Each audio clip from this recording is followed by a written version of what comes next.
저는 기독교인으로서 또 목사로서 제가 계속된 이 고민이 한 가지 있는데요.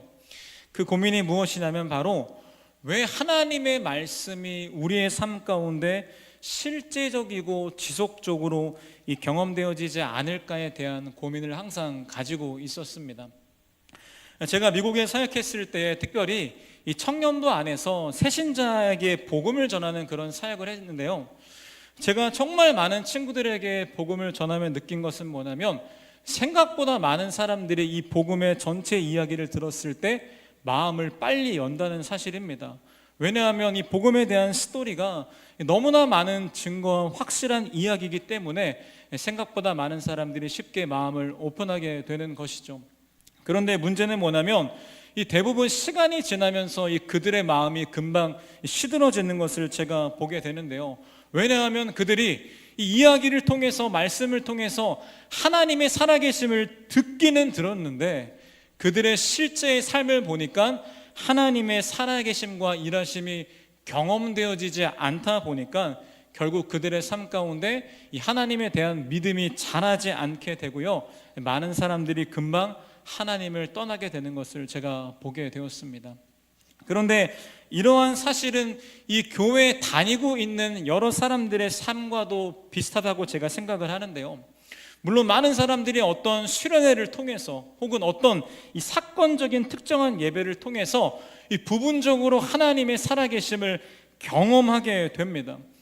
또 여러 간증을 들어보면요, 하나님의 말씀을 실제 삶으로 경험한 수많은 이야기들을 우리가 쉽게 들을 수 있죠. 그런데 그럼에도 대다수의 사람들은 하나님의 말씀의 능력을 실제적으로 경험하지 못하는 경우가 너무나 많이 있고요, 그러다 보니까 그들의 신앙생활이 그저 형식적인 신앙생활로 변질되게 된다는 것이죠. 예수님이 나를 위해 죽은 것도 믿는데, 예수님이 부활한 사건도 믿는데 이 복음의 소식이 현재의 나의 삶에는 아무런 영향을 주지 못하고 있는 것입니다. 그래서 막연하게 죽고 난 다음에 천국은 갈 수 있을 것 같다는 생각으로 그저 막연하고 추상적이게 하나님을 믿는 경우가 너무나 많이 있다는 거죠. 여러분, 그런데 우리가 말씀을 통해서 알 수 있는 것은 하나님께서 약속하신 하나님의 능력, 하나님의 나라는 그저 언젠가 가게 될 미래적인 개념이 아니라 우리의 현재 지금의 삶 가운데 나타나는 현재적인 개념인 것을 우리가 말씀을 통해 알 수 있습니다. 다시 말해서 우리가 하나님 믿는다면 하나님의 능력과 하나님의 살아계심을 우리의 지금 현재의 삶 가운데서 반드시 경험할 수 있어야 된다는 것입니다. 그리고 너무나 감사한 것은 성경에서는 하나님을 실질적으로 경험하는 삶은 특정한 소수에게만 주어지는 특권이 아니라 하나님 믿는 모든 사람들이 누릴 수 있는 축복이라고 우리에게 말해주고 있다는 사실입니다. 그래서 우리는 이 신앙생활 안에서 우리의 믿음이 자라가기 위해서 이 말씀을 통해서 역사하시는 하나님의 살아계심을 지금부터 경험할 수 있어야 된다는 거죠. 그렇다면 우리가 하나님을 실제적으로 경험하기 위해서 어떻게 해야 될까요? 그 방법의 첫 번째 단계는 뭐냐면 먼저 우리 안에 있는 이 경험에 대한 개념을 새롭게 정의해서 바꿔야 될 것 같습니다. 이 많은 사람들이 생각하는 하나님을 경험하는 일은 그저 어떠한 감정적인 체험의 사건으로 생각하는 경우가 너무나 많이 있습니다. 그러나 제 생각에 이 경험이란 단어는 그저 사건으로 경험하는 것도 경험이 될 수 있지만 진짜 경험은 그 사실대로 우리가 살아가 볼 때 경험되어지는 것이 저는 진짜 경험의 의미라고 생각합니다.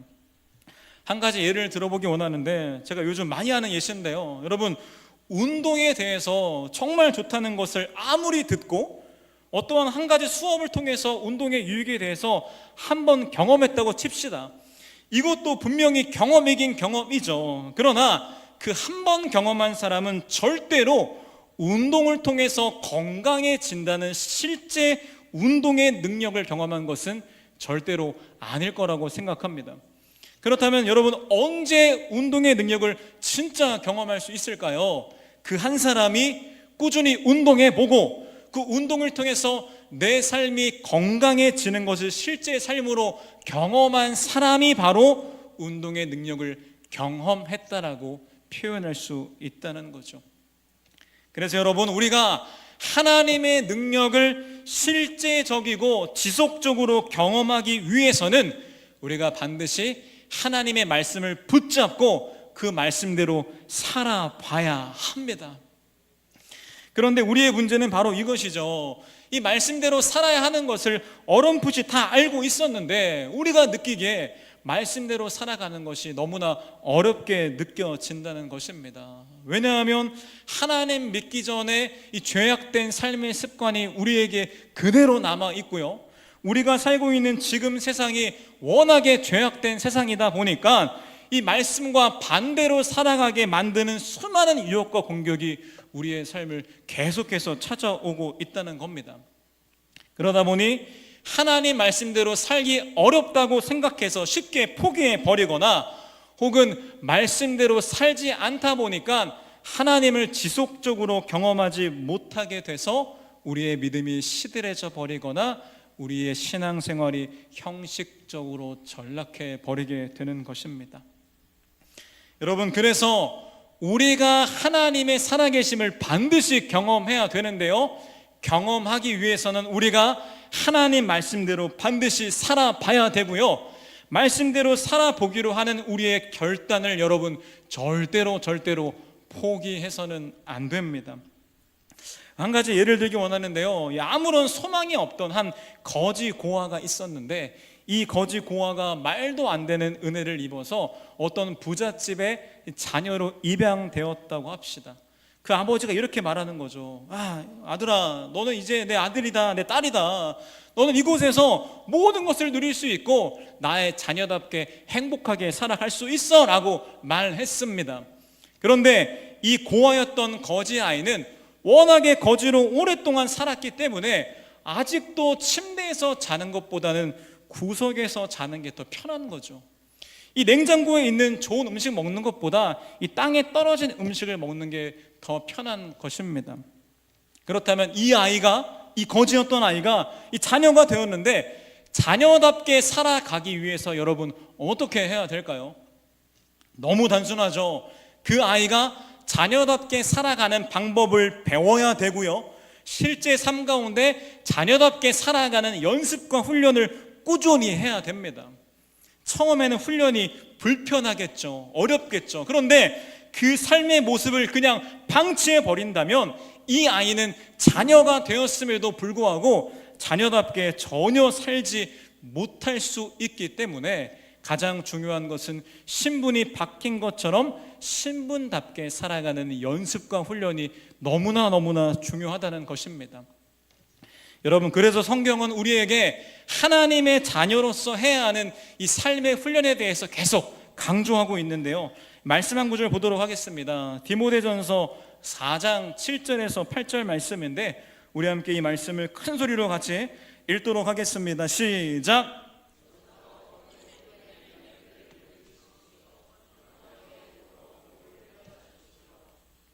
훈련은 약간의 유익이 있으나 경건 훈련은 모든 면에 유익하니 이 세상과 장차 올 세상의 생명을 약속해 줍니다. 아멘. 여러분, 훈련은 힘이 듭니다.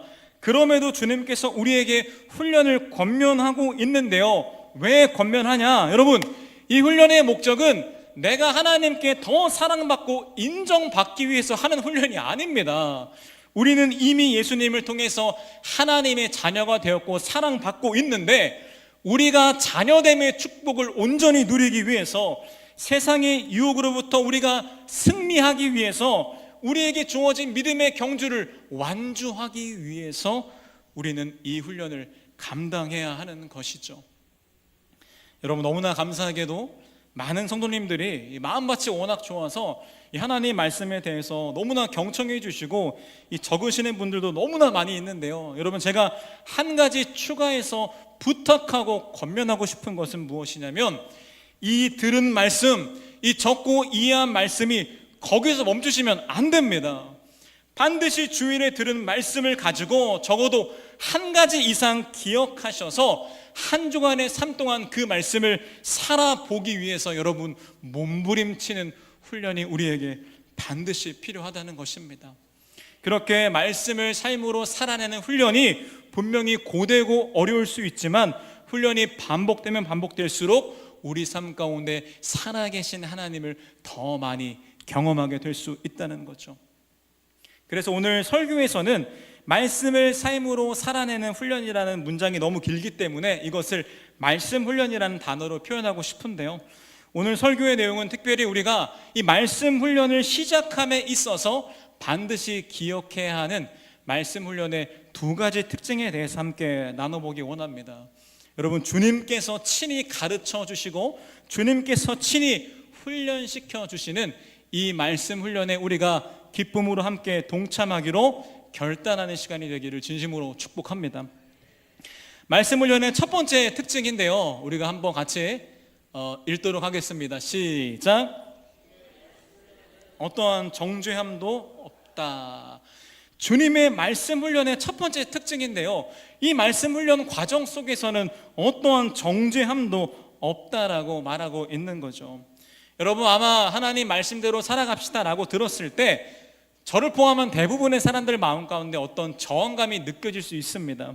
이 저항감의 원인이 여러 개가 있겠지만 제 생각에 그 중에 한 가지는 뭐냐면 이 대부분 사람들의 마음속에 있는 완벽주의 때문이라고 저는 생각합니다. 이 완벽주의가 뭐냐면 어떤 목표를 이루는 가운데 지금보다 더 완벽한 결과를 얻어야 한다는 그런 신념과 마음가짐을 완벽주의라고 할 수 있는데요, 특별히 우리나라는 유독 이 비교와 경쟁의 문화가 너무나 과열된 사회다 보니까 대부분의 사람들 마음 가운데 이런 완벽주의적 성향이 있는 것을 우리가 발견할 수 있습니다.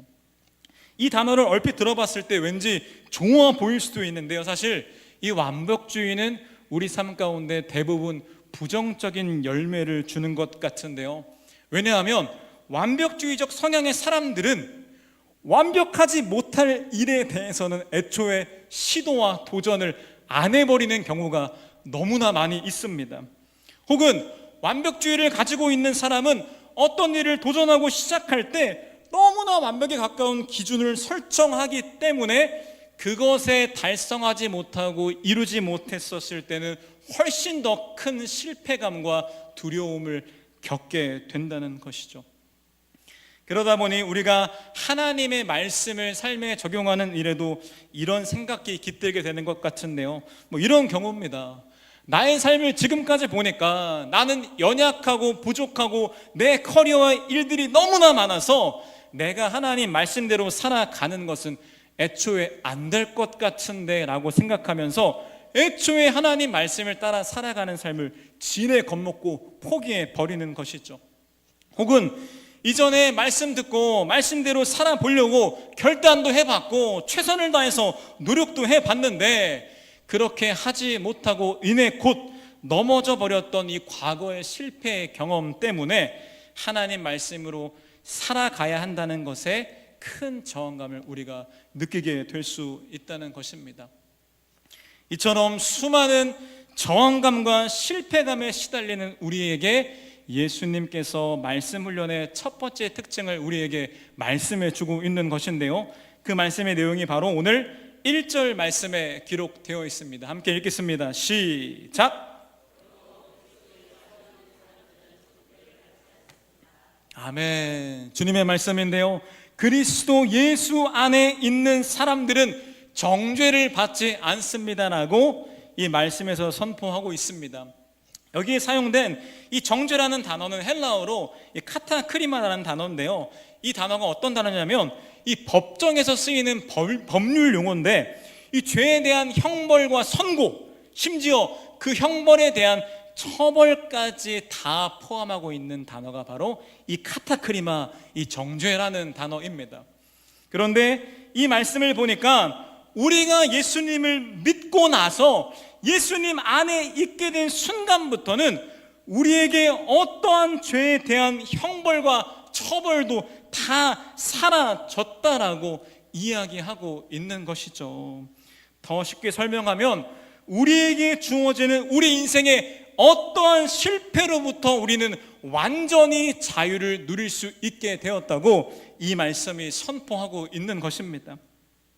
이어서 2절과 3절에서는 우리가 이 법적으로 죄와 실패와 상관이 없는 존재가 된 이유에 대해서 말해주고 있는데요, 2, 3절을 함께 같이 읽도록 하겠습니다. 시작!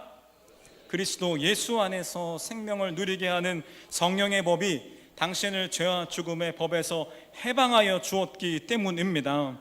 육신으로 말미암아 율법이 미약해져서 해낼 수 없었던 그 일을 하나님께서 해결하셨습니다.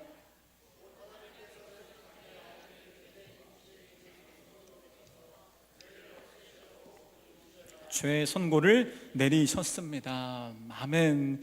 여러분 모두 아시겠지만 우리 인간의 존재의 실존을 직면하게 되면요, 우리의 인생은 그렇게 희망적인 존재가 아니라는 것을 너무 쉽게 알 수 있습니다. 다르게 표현하면 우리의 인간은 어쩌면 존재적으로 실패한 존재라고 말할 수 있다는 거죠. 우리의 인생 가운데 뭔가를 열심히 위해 살아가 보려고 하지만 나에게 주어진 환경, 심지어 나의 의지조차 내 뜻대로 되는 것이 하나도 없는 게 우리의 인생입니다.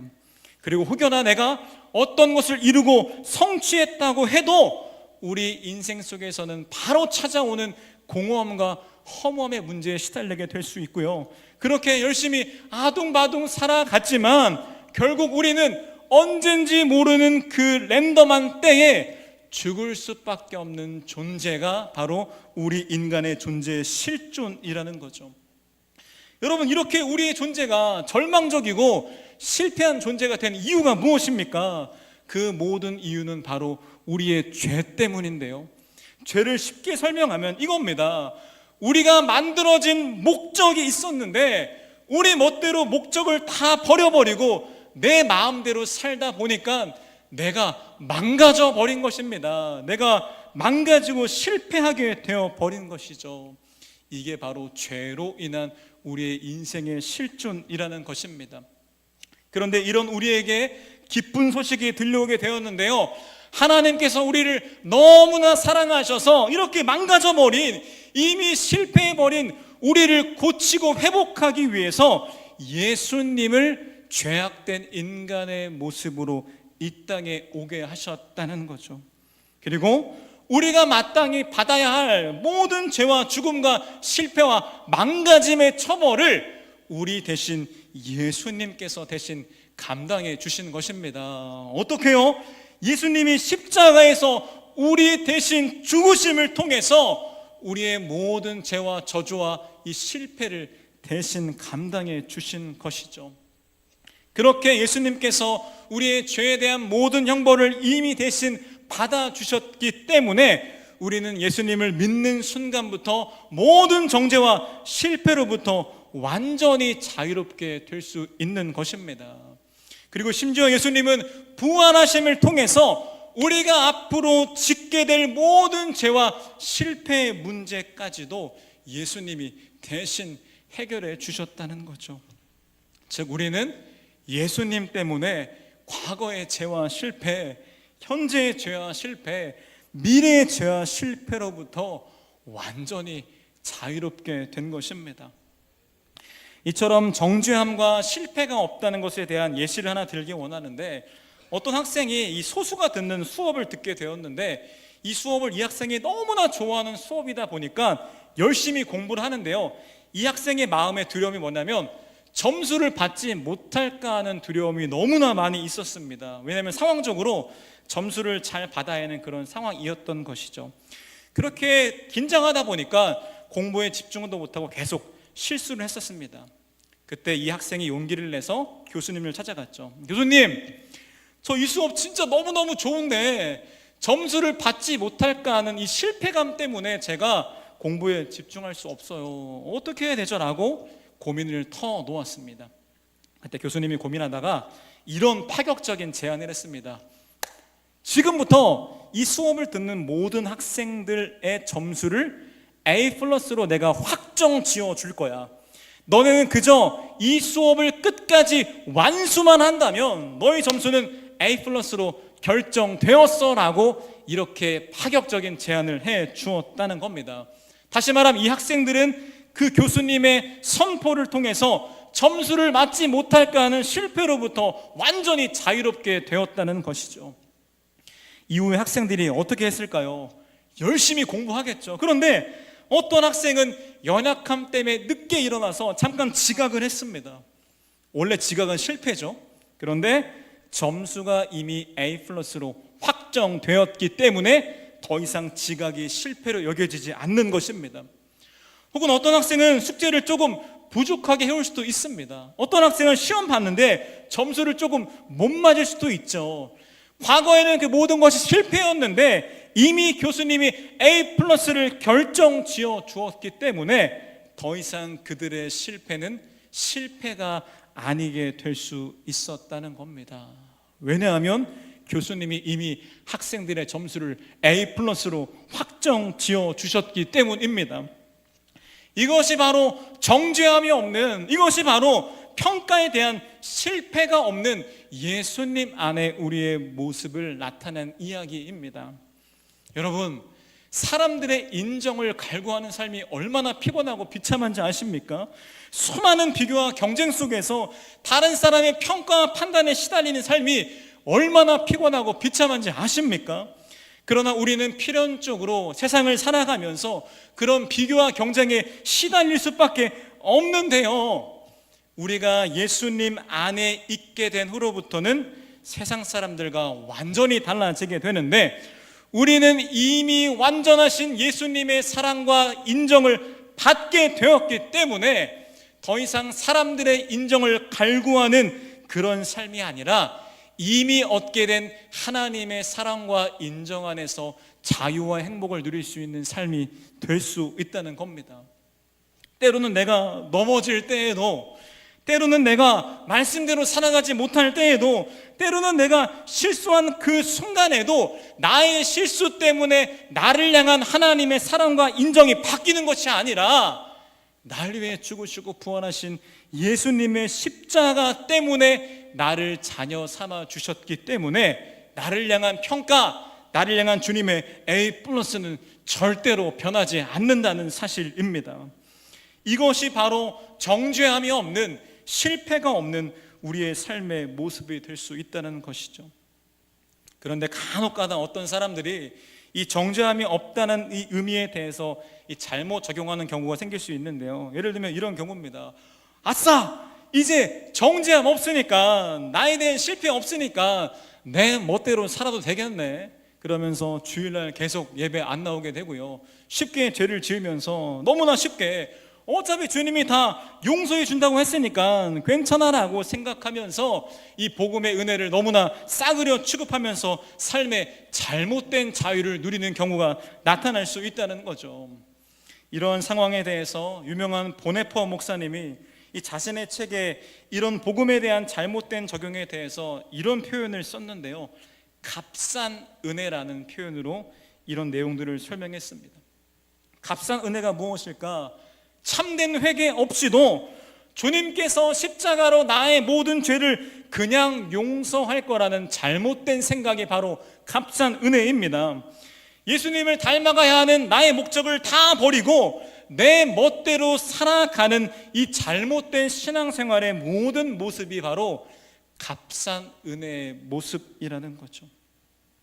그러나 여러분, 결코 예수님이 십자가에서 우리를 위해 흘리신 그 피는 당연한 것도 아니었고 값싼 것도 아니었습니다. 온 우주를 창조하신 그 가장 존귀하신 예수님께서 우리를 너무 사랑하셔서 우리를 구원하기 위해서 십자가에 죽으신 그 피는 너무나 값비싼 은혜였다는 것을 우리가 반드시 기억해야 됩니다. 그리고 예수님의 은혜를 경험한 우리들에게 예수님은 새로운 삶의 방향과 목적을 주는 것도 기억해야 되는데요, 그게 뭐냐? 우리에게 정죄함이 없지만, 우리에게 어떤 평가와 판단에 대한 실패는 없지만, 그럼에도 우리에게는 살아가야 할 삶의 경주가 있다는 것입니다. 아까 나누었던 교수님과 학생의 예화를 이어서 연결해 보기 원하는데요, 교수님이 우리의 점수를 A+로 확정 지어 주셨죠. 그래서 부족한 숙제와 때로는 지각에도 불구하고 점수에 지장은 주지 않습니다. 그런데 이 학생들이 해야 할 한 가지 의무가 있죠. 그 의무가 뭘까요? 바로 이 학생들은 이 수업을 끝까지 다 듣는 완주의 사명을 감당해야 한다는 것입니다.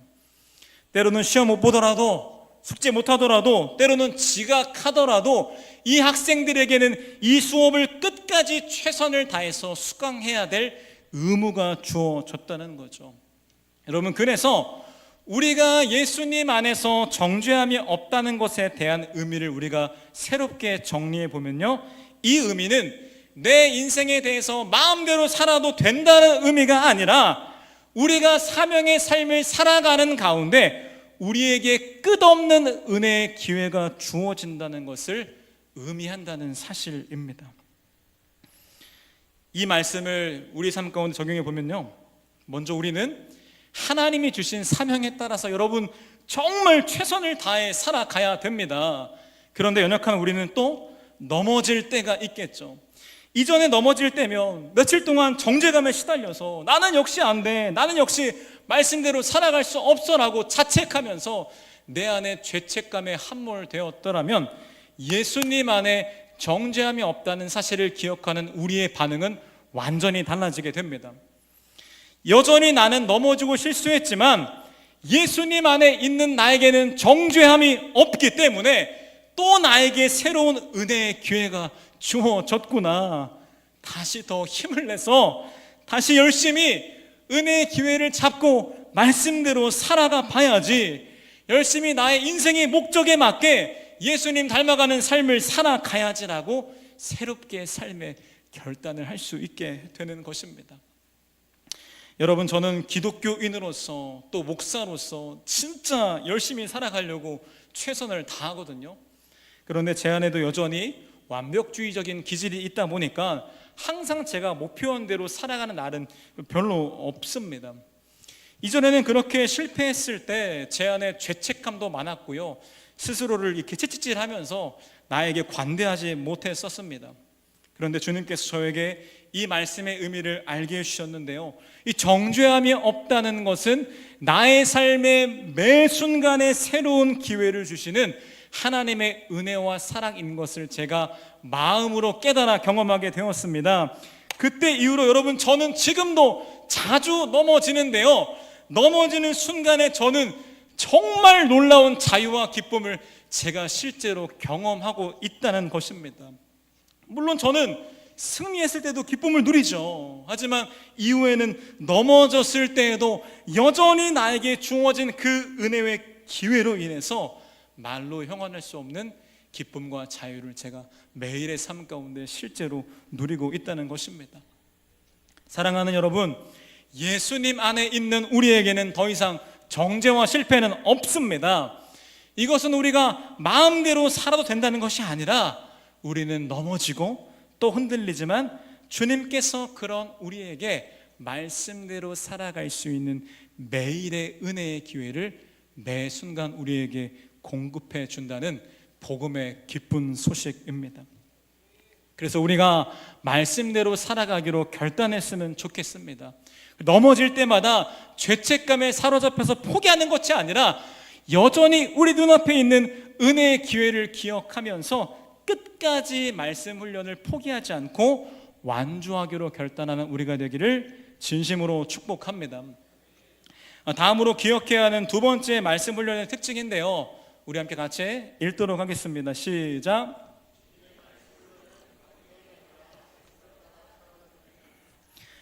네, 주의 말씀 훈련은 이 감정이 아니라 말씀을 따라 살아가는 훈련인데요, 이것은 말씀 훈련의 주요한 내용과 방향에 대한 그런 이야기입니다. 아까도 말했듯이 예수님 믿는 우리들의 삶 가운데 정죄감은 사라졌는데요, 우리가 살아야 할 새로운 삶의 목적과 방향이 생기게 되었는데 그 방향에 대해서 4절 말씀이 이렇게 말하고 있습니다. 우리 함께 4절 같이 읽겠습니다. 시작. 육신을 따라 살지 않고 성령을 따라 사는 우리가 율법이 요구하는 바를 이루게 하시려는 것입니다. 아멘. 쉽게 말하면 이전에는 육신을 따라 살았던 나의 삶이었는데 예수님 안에 있는 우리는 이제 육신의 정욕이 아니라 성령을 따라 살아가는 새로운 삶의 방향이 생기게 되었다는 그런 이야기죠. 그리고 이어서 5절 6절에 설명이 나와 있는데요, 함께 또 읽도록 하겠습니다. 시작.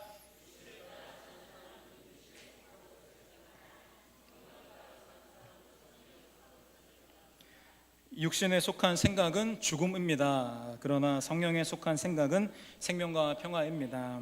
아멘. 이 말씀을 통해서 육신을 따라 살아가는 사람들의 삶의 특징과 성령을 따라 살아가는 사람의 특징을 설명하고 있는데, 쉽게 말하면 육신을 따라 살아가는 사람들의 삶은 육신에 속한 생각을 하는 거죠. 성령을 따라 살아가는 사람들의 삶은 성령에 속한 생각을 하고 있다는 겁니다. 그런데 결과가 나오는데요, 육신의 생각을 하는 사람은 결국 죽음에 이르게 된다. 반대로 성령에 속한 사람은 생명과 평화를 누리게 된다라고 말하고 있다는 거죠.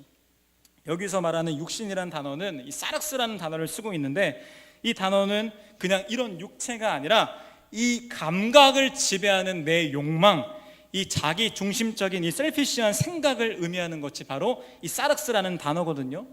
쉽게 말씀 정리해 보면 내 욕망대로 살아갈 것인가, 아니면 성령의 생각, 하나님 말씀대로 살아갈 것인가에 대한 치열한 삶의 전쟁에 대해서 우리에게 말해주고 있는 것입니다.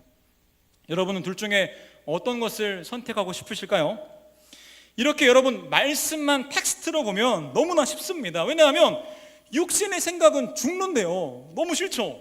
반대로 성령의 생각은 우리를 생명으로 이끈대요. 너무 초이스가 쉬운 것 같은데 문제는 뭐냐? 이 두 개의 초이스가 우리의 삶에 실제로 다가올 때는 우리 대부분이 육신의 생각을 선택할 때가 훨씬 많다는 겁니다. 여러분 왠지 아세요? 그 이유는 육신의 생각은 우리의 감정으로 강하게 연결되기 때문입니다. 다시 말씀드리겠습니다. 육신의 생각을 거절하기 어려운 이유는 육신의 생각은 우리의 감정으로 강하게 연결되기 때문입니다. 여러분, 대부분의 사람들은 강하게 느껴지는 감정, 이 필링에 너무나 쉽게 흔들리는 성향을 가지고 있습니다. 그런데 육신의 생각은 생각뿐만 아니라 바로 이어서 우리의 강한 감정으로 연결되기 때문에 우리가 너무나 쉽게 육신의 생각에 빠지게 되는 것이죠. 예를 들면 이런 상황입니다. 아까 말씀처럼 우리에게 정죄감이 없다라고 주님이 선포했잖아요. 그런데 우리가 죄를 지으면 뭐가 느껴집니까? 죄책감이 느껴집니다. 그 심한 죄일수록 죄책감이 너무나 크게 느껴집니다. 그러다 보니까 어느새 우리가 그 감정에 압도되어져서 이 말씀의 약속을 기억하지 못하고 죄책감에 완전히 무너지게 되는 것이죠. 또 예를 들어보면 주님께서 근심 걱정하지 말라 말씀하셨는데, 우리의 상황에서 근심 걱정할 일이 찾아오게 되면 이 육신의 생각이 우리의 필링으로 연결됩니다. 우리 안에 바로 근심의 감정이 너무나 찾아오게 되는 거죠. 그러다 보니까 이 감정에 매여서 말씀을 잊고 살게 되고 육신의 생각에 빠져가게 되는 것입니다. 이처럼 육신의 생각은 우리의 필링과 강하게 연결되기 때문에 우리가 너무나 쉽게 성령의 생각보다 육신의 생각에 빠지게 되는 거죠. 여러분 오해하시면 안 되는 게, 이 우리에게 주어진 감정은 사실 하나님이 우리에게 주신 선물입니다. 우리는 하나님 안에서 기쁨의 감정을 누려야 되고요, 사랑의 감정 누려야 되고요, 그 외에 수많은 긍정적인 감정을 다 느끼고 누리는 삶을 살아야 됩니다. 그런데 이 감정을 통한 공격은 바로 사탄의 전략인 것을 알 수 있는데요, 여러분 사탄의 전략은 하나님이 주신 선물을 교묘하게 변질시켜서 우리를 공격하곤 합니다.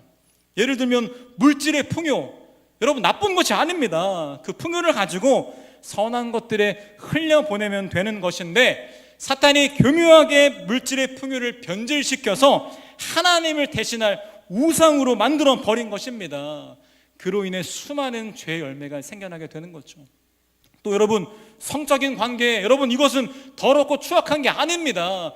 결혼 안의 성관계는 주님이 주신 선물인데요, 사탄이 교묘하게 변질시켜서 이 성적인 결합을 결혼 밖으로 빼버린 겁니다. 그래서 이것을 통해 하나님과 멀어지게 하는 수많은 죄의 열매가 우리 가운데 나타나게 된 것이죠. 여러분, 이처럼 감정도 하나님의 선물이 분명히 맞는데요, 이 감정의 필링과 느낌을 교묘하게 변질시켜서 우리가 성령의 생각이 아니라 육신의 생각에 묶이게 만드는 사탄의 전략인 것을 우리가 파악해야 됩니다. 여러분, 더 무서운 건 뭔지 아세요? 우리가 살고 있는 세상도 사탄이 공중권세 잡은 세상이라고 말하고 있는데요, 이 세상의 문화는 우리가 느끼는 감정을 더 집중하게 부추기고 있다는 겁니다. 예를 들어 이런 슬로건이죠. 여러분의 인생은 한 번뿐인 인생입니다. 그러니까 여러분이 지금 느끼는 감정대로 자유롭게 원하는 대로 살아가십시오라고 계속해서 우리의 감정을 자극하고 있는 것입니다. 제가 얼마 전에 한 책에서 봤던 예화인데요, 이 책에 보니까 한 기독교 신자가 하버드 대학교에서 상담 수업을 들었다고 합니다. 실력 있는 교수님이 여러 사례를 제시하는데 그 사례 중에 하나가 이런 사례였습니다. 한 환자가 이 상담 받는데 상담하다 보니까 이 환자의 내면에 어머니를 향한 강한 적대감이 있는 것을 발견하게 되었다는 그런 이야기였습니다. 그때 이 기독교 학생이 질문했습니다. 교수님, 그렇다면 심리학적으로 그 환자의 마음에 있는 엄마를 향한 적대감을 회복하기 위해서 어떻게 해야 될까요? 라는 질문을 던졌습니다. 그런데 교수님이 충격적인 답변을 했다는 거죠. 학생, 상담자는 결코 이 환자의 마음에 있는 적대감을 없애려고 하면 안 된다. 오히려 이 환자가 적대감을 품고 살아가는 방법을 알려줘야 된다는 거죠. 이게 무슨 말이냐? 이 사람의 감정이 중요하니까 이 사람의 삶을 완전히 망가뜨릴 수 있는 어머니를 향한 적대감을 회복하면 안 되고 그 적대감을 그냥 가지고 살아가는 방법을 알려줘야 된다는 겁니다. 더 쉽게 표현하면요, 손에 가시가 박혔는데 이런 겁니다. 가시를 뺄 때 너무 아프니까, 너를 존중하니까 이 가시를 빼지 않고 너는 이 가시와 함께 살아가는 방법을 배워야 돼. 여러분, 이게 정상적인 방법입니까? 이게 하버드 대학교에서 상담 수업에 나왔던 실제 이야기라는 거죠. 이게 바로 세상 문화의 모습입니다. 그 감정이 좋은 감정이든 나쁜 감정이든 상관없이 그 사람의 감정은 너무나 소중하니까 그 감정을 지켜야 된다, 그 감정대로 살아가게 내버려 둬야 한다라는 것이 지금 세상 문화의 흐름이라는 것입니다. 여기까지 말씀을 들어도 혹시나 마음속에 목사님, 제 감정대로 살아가는 게 어때요? 내 감정 소중한데 라고 생각하는 사람이 있다면 한 가지 이야기를 덧붙이기 원하는데요, 여러분, 그렇다면 우리가 감정대로 살아간다면 우리 인생 어떻게 될까요? 여러분, 저는 그래도 사람들한테 감정 기복이 많지 않다는 평가를 많이 들었었는데요, 저는 제 감정을 제가 알잖아요. 하루에 저의 감정을 보면 저의 감정이 하루에도 수십 번 흔들리는 게 저의 필링과 감정입니다. 어떤 날에는 하루를 시작하면서부터 제 안에 우울감이 찾아오는 날도 꽤 많이 있습니다. 어떤 날은 하루를 시작하면서 사람을 대면했는데 갑자기 내 안에 이 분노와 짜증의 감정이 올 때가 있습니다. 부끄러운 얘기지만 어제도 제가 이 말씀을 정리하고 있었는데 너무 기쁘기도 하죠. 그런데 제 마음에 이런 감정이 들었어요. 너무 힘들다, 내가 이렇게까지 왜 해야 되나 라는 감정의 필링이 제 안에 들기도 했습니다. 또 어느 날은 예배를 드리는데 예배가 너무 드리기 싫은 필링이 내 안에 찾아올 때가 꽤 있다는 거죠. 여러분, 제가 만약 감정대로 따라 살았다면 제가 사역할 수 있을까요? 없습니다. 제가 멀쩡한 삶을 살 수 있을까요? 절대 그럴 수 없습니다. 만약에 제가 제 감정대로 살았더라면 제 인생은 지금보다 훨씬 더 엉망진창이 됐을 거라고 저는 확신할 수 있습니다. 그런데 이런 감정의 변동, 저만 겪을까요? 자신 있게 말할 수 있는 것은 여기 계신 모든 분들도 수많은 감정의 변동을 삶 가운데 경험할 거라고 생각합니다. 그리고 그 감정은 결코 우리가 신뢰할 만한, 또 의지할 만한 절대적인 기준이 될 수 없다는 사실입니다. 그렇다면 우리가 삶을 살아갈 때 확실히 의지할 수 있는 변하지 않는 삶의 기준은 무엇이 될 수 있을까요? 그것이 바로 성령의 생각, 즉 하나님의 말씀이 우리의 삶의 절대적인 기준이 될 수 있다는 것입니다. 여러분, 하나님 말씀은 절대로 변하지 않습니다. 그리고 하나님 말씀은 우리를 가장 안전하게 올바른 길로 인도해 줍니다. 또 하나님 말씀은 그 어떤 것보다 가장 완전하고 가치 있는 삶으로 우리의 삶을 인도할 수 있다는 거죠. 그래서 예수님 안에 있는 우리가 훈련해야 하는 말씀 훈련의 구체적인 방향은 무엇이냐? 우리의 육신의 감정, 필링이 아니라 하나님 말씀을 따라 살아가는 삶을 계속해서 연습하고 훈련해야 한다는 것입니다. 이 훈련을 적용하는 방법이 말씀에 나와 있는데요, 로마서 8장 13절 말씀을 같이 한번 큰 소리로 우리가 읽도록 하겠습니다. 시작.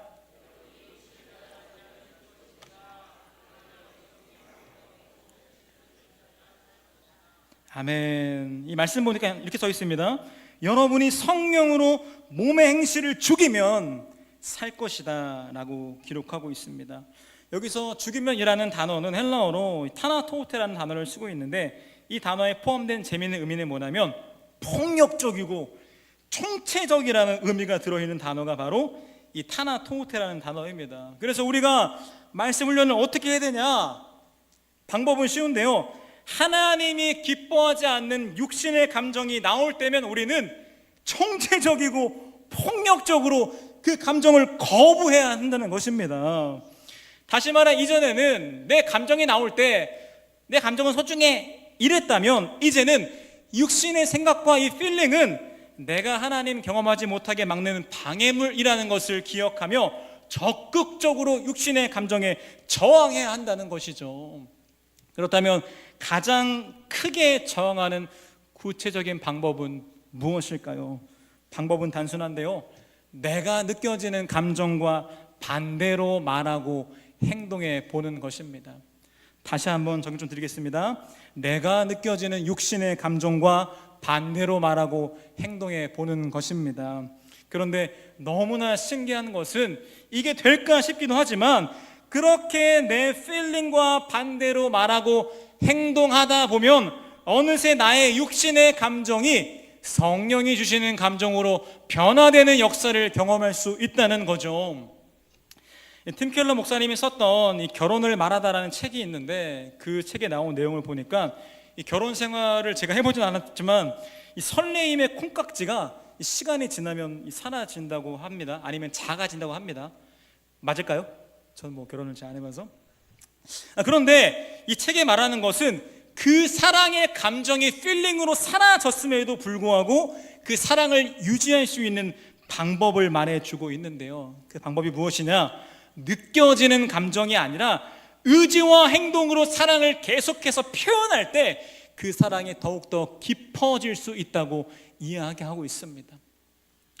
이어서 저자는 예수님의 사랑에 대해서 이야기하고 있는데, 여러분, 우리를 향한 예수님의 사랑은 분명한데요, 그 사랑은 결코 필링에 근거한 사랑이 아니었습니다. 왜냐하면 예수님은 죄를 너무나 싫어하시는데 우리가 죄인이었잖아요. 그래서 우리를 봤었을 때 감정적 사랑의 필링을 느끼기가 어렵다는 거죠.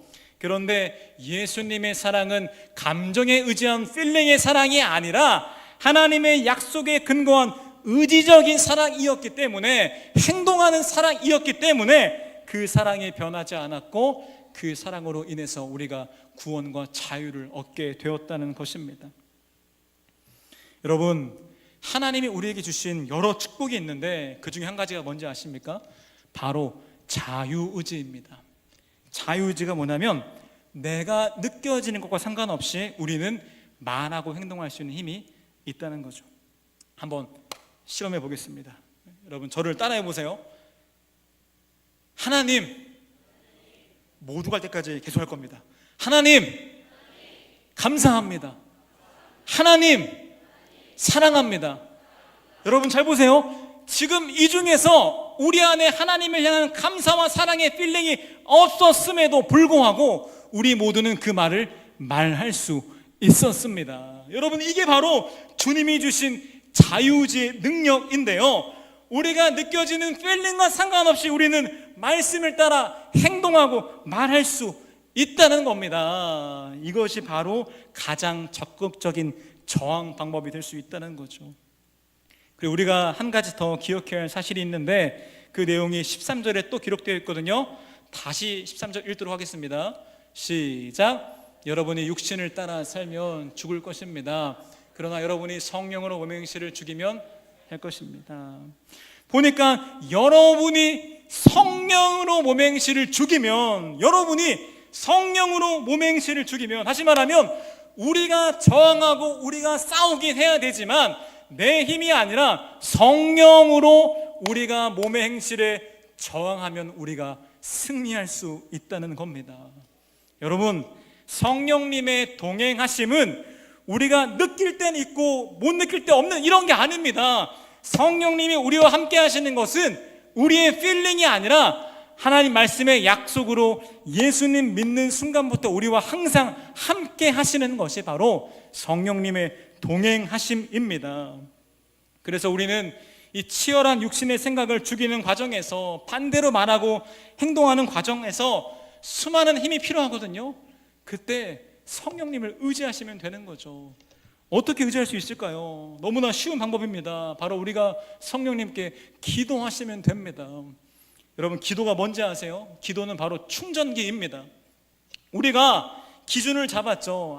필링이 아니라 말씀대로 살아가야지, 열심히 살아가는데 우리는 금방 지칩니다. 근데 우리가 기도로 성령님과 연결되어서 날마다 힘을 공급받는다면 우리는 그 싸움에서 계속해서 도전할 수 있고요, 무엇보다 우리에게 있는 매일의 은혜의 기회가 있다는 것을 기억하며 우리는 날마다 말씀대로 살아갈 도전을 할 수 있다는 거죠.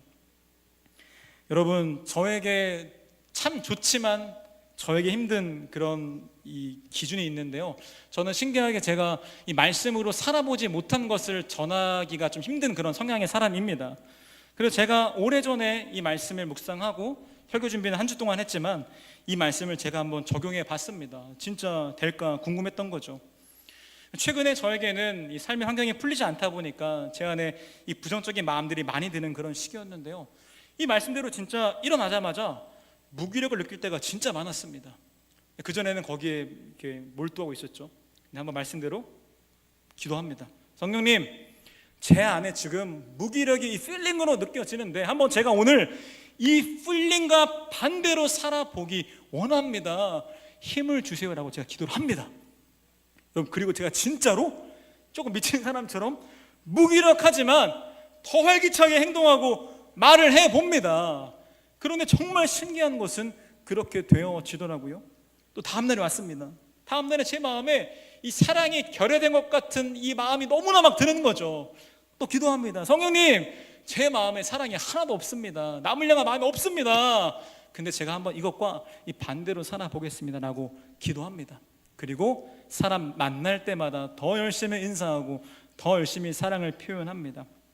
여러분, 이 몇 개월 동안 혹시나 제가 유독 밝아 보였다면 그것은 진짜 밝은 게 아니라 이 영적 싸움을 제가 훈련하고 있었던 것을 알아주시면 감사하겠습니다. 여러분, 그런데 진짜 신기한 게 뭔지 알아요? 이게 훈련이잖아요. 처음에는 잘 안 되더라고요, 계속. 근데 제가 포기하지 않고 매일 했습니다. 그런데 여전히 완전하진 않지만 점점 훈련이 적응되어져서 저의 삶을 보니까 나의 느껴지는 필링과 상관없이 하나님 말씀 따라 기뻐하고 자유를 누리는 삶을 살아가고 있고요, 너무 신기한 것은 그 기쁨과 자유의 필링이 저에게 찾아오고 있다는 것입니다. 그래서 어제 말씀 전하다가 저항감도 있었지만 제 안에 정말 샘솟는 기쁨이 있더라고요. 왜냐하면 성령님이 나의 삶 가운데 역사하시기 때문입니다. 사랑하는 여러분, 우리가 해야 될 말씀 훈련의 방향입니다. 성령님 의지하시면서 우리의 필링이 아니라 감정과 반대로 하나님 말씀대로 말하고 행동해 보기로 결단했으면 좋겠습니다. 그때 포기하지 않을 때 훈련이 익숙해지게 되면 우리 삶 가운데 말씀의 능력을 실제로 경험할 수 있게 될 것입니다.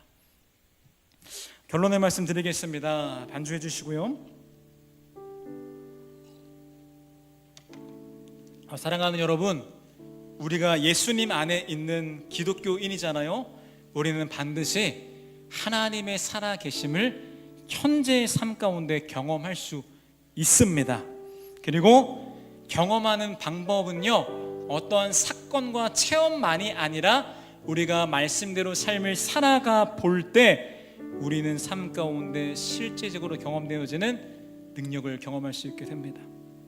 그래서 우리는 말씀을 삶으로 살아내기 위해서 우리에게 훈련이 필요한데요, 여러분, 이 훈련의 방향은 내 육신의 필링이 아니라 말씀대로 살아가 보는 것이 훈련의 방향입니다.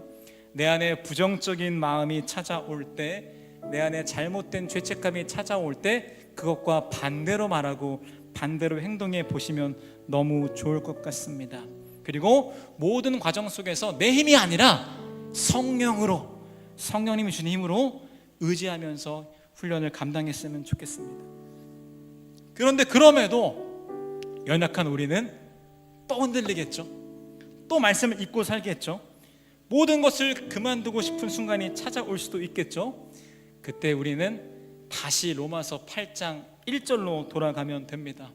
1절 함께 같이 읽도록 하겠습니다. 1절 시작.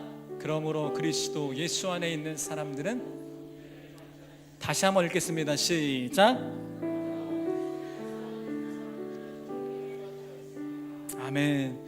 넘어지고 쓰러지는 우리 앞에 다시 도전할 수 있는 새로운 은혜의 기회가 날마다 주어졌습니다. 그렇게 넘어지고 쓰러질 때에 여전히 우리를 정죄하지 않고 나에게 다시 도전할 은혜의 기회를 주시는 주님의 선물을 손으로 붙잡으시길 부탁드립니다. 그렇게 다시 또 일어나서 감정이 아니라 말씀 따라 살아가는 훈련을 열심히 하다가 또 넘어지면 다시 1절로 돌아가서 다시 은혜의 기회를 잡고 열심히 살다가 또 넘어지면 계속해서 이렇게 반복하는 훈련을 감당하다 보면 어느 순간 내 힘으로 할 수 없었던 말씀대로 살아가는 삶의 열매가 우리의 삶 가운데 반드시 나타나게 될 것입니다. 이 믿음의 경주를 포기하지 않기로 결단하는 시간이 되었으면 좋겠습니다. 우리 함께 말씀을 기억하며 찬양했으면 좋겠는데요, 찬양의 가사를 보니까 우리의 육신의 감정이 나를 흔들지라도 주님 말씀하시면 내가 나아가겠습니다. 나의 환경이 나를 몰아붙일지라도 주님 뜻이 아니면 내가 멈춰 서겠습니다라는 결단의 고백입니다. 우리 말씀 기억하면서 함께 찬양 주 앞에 올려드리겠습니다.